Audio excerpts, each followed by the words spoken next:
All right, we're gonna come up here, take this next jump. Oh yeah, it's so smooth.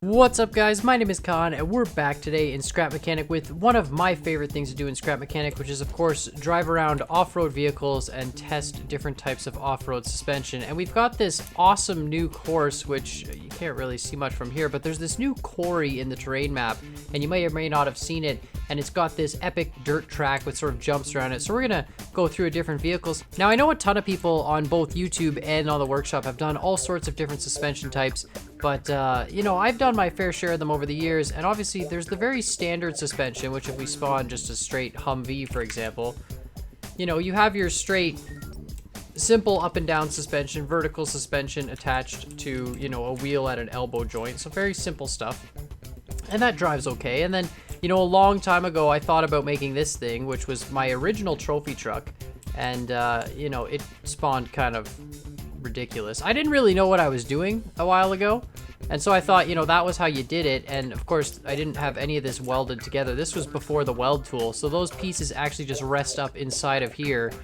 So when you take jumps, the entire bottom wheel, well, let's just show you. It's kind of ridiculous actually. This was my first idea to trophy truck. Again, just, you know, your standard stuff on the front, but the back has that arm, but you can see there the whole arm kind of flops out. Yeah. But anyways, after the trophy truck, I never really played around with suspension much until I got into, you know, this sort of side control arm stuff, which is what I do with the rally car here. And so you can see here the rally car has individual floating free control arms with the suspension piece, and you use a controller to push them down and give that a little bit of an angle. And the suspension will still act a little bit, but it is very, very stiff because you have a low ground clearance there. And you know, this car works pretty well, but you can see it doesn't turn the greatest, and that's because the suspension is sort of acting as a little bit of a suspension glitch. It's not actually, it's keeping the car stable. And then after, you know, the rally car, I said, okay, well, let's do the same mechanism but make it wider, and that was, you know, the birth of the Doom buggy, and it had a little bit more control, very bouncy because it used the big suspension, but it could turn a lot sharper, and oh, lags a bit there. And had, you know, a little bit better control, but again, not exactly the most stable vehicle to drive around. Very, very difficult. So then I came across, you know, the double wishbone technique. A couple of different people had contacted me and said, you know, use the double wishbone technique for suspension. And the double wishbone is basically what's on this field car here, as I like to call it, which is, it's a really simple mechanism. And so you have two free-floating beams attached to two other free-floating points with the suspension on one of them.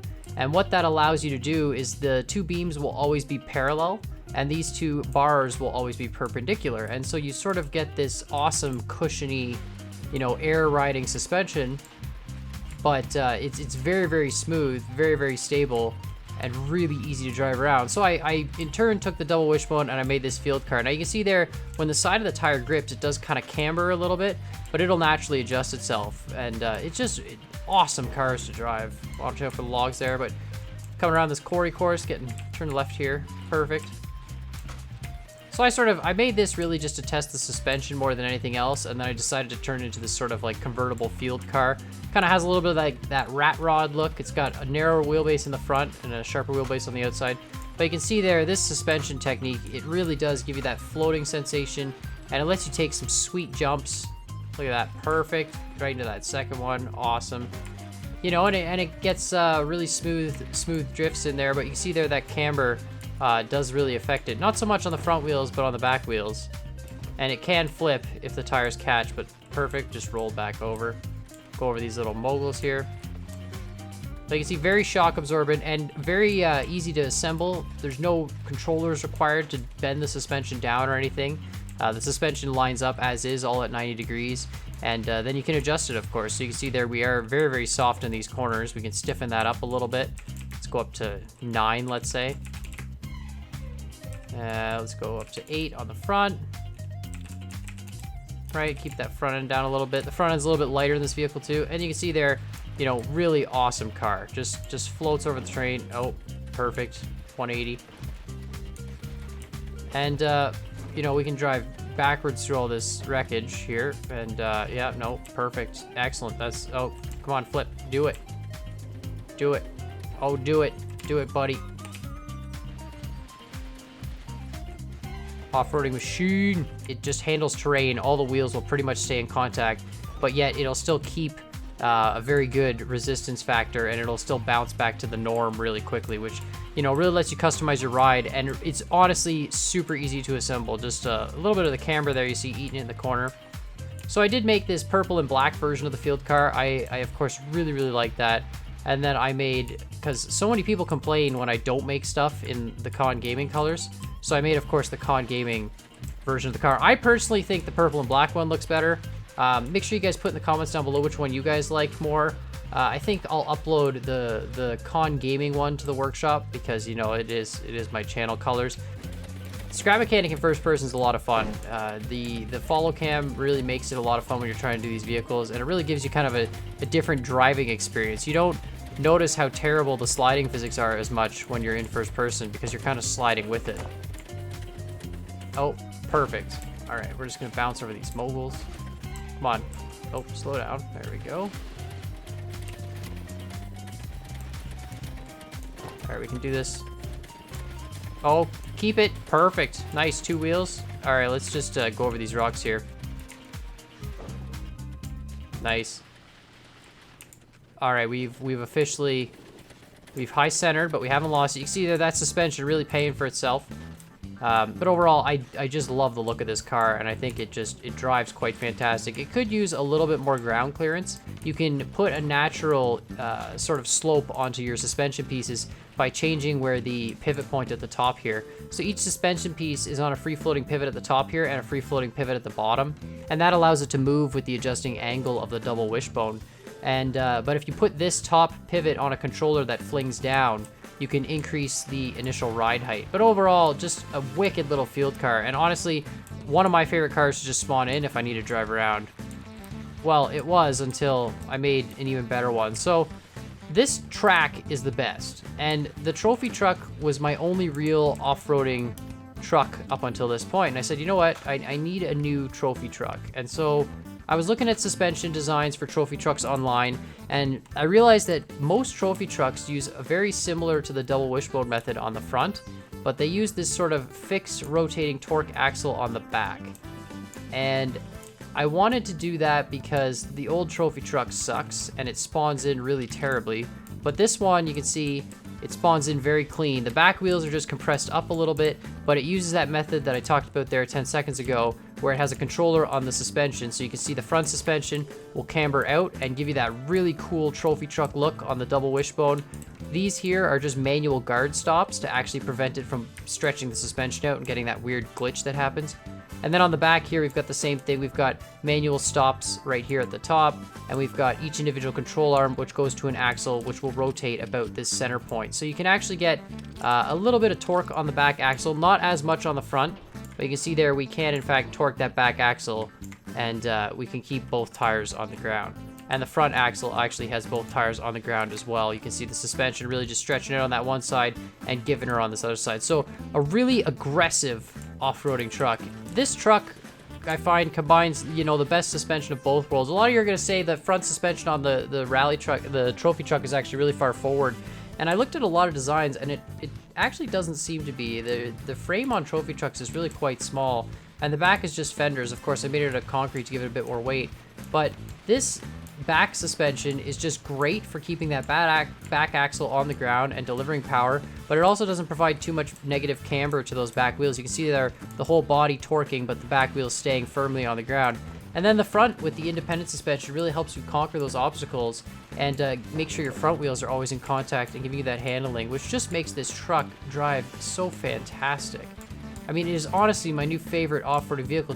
It just feels so effortless to drive through these corners. Kind of losing it there a little bit, but oh, we're just a little bit too high up there. Perfect. Let's just go down. Look at that. 2 wheels, no problem.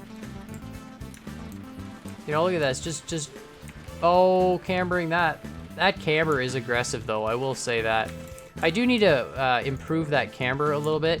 Now, the way I've found to do that is you can actually just take the front suspension here, and if we loosen that front suspension up like this and slam that front end down, then it actually kind of helps in those corners because the oh, we just jumped off there.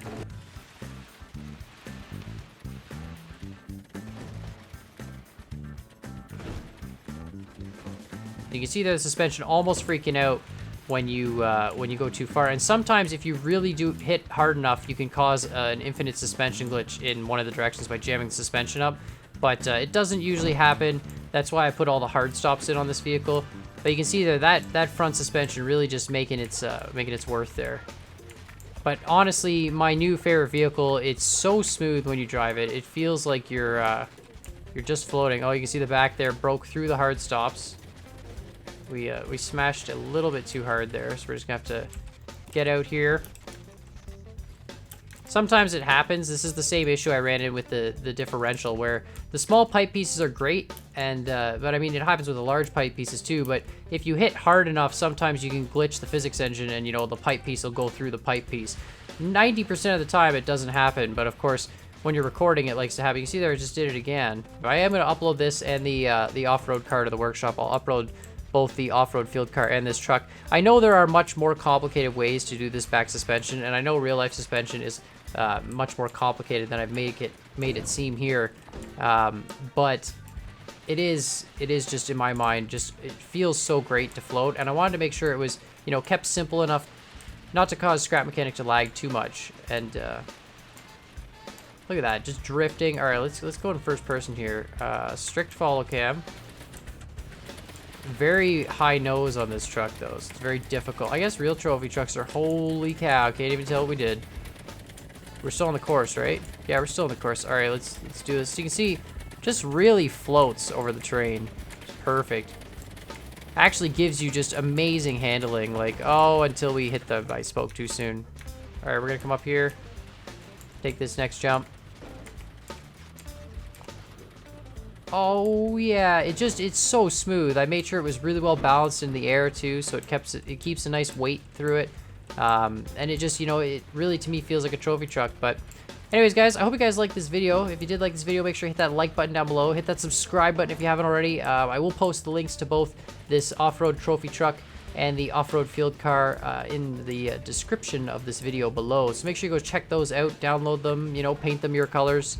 And definitely go find a map with this quarry on it and go race your buddies, because this quarry is just amazing, and I really wanted something that I could just bomb around with. And I'm definitely going to try racing a few of my buddies in this, hopefully, and see how that goes. But anyways, guys, make sure you guys hit those buttons down below, and as always, I hope you guys enjoyed this video, and I'll see y'all next time.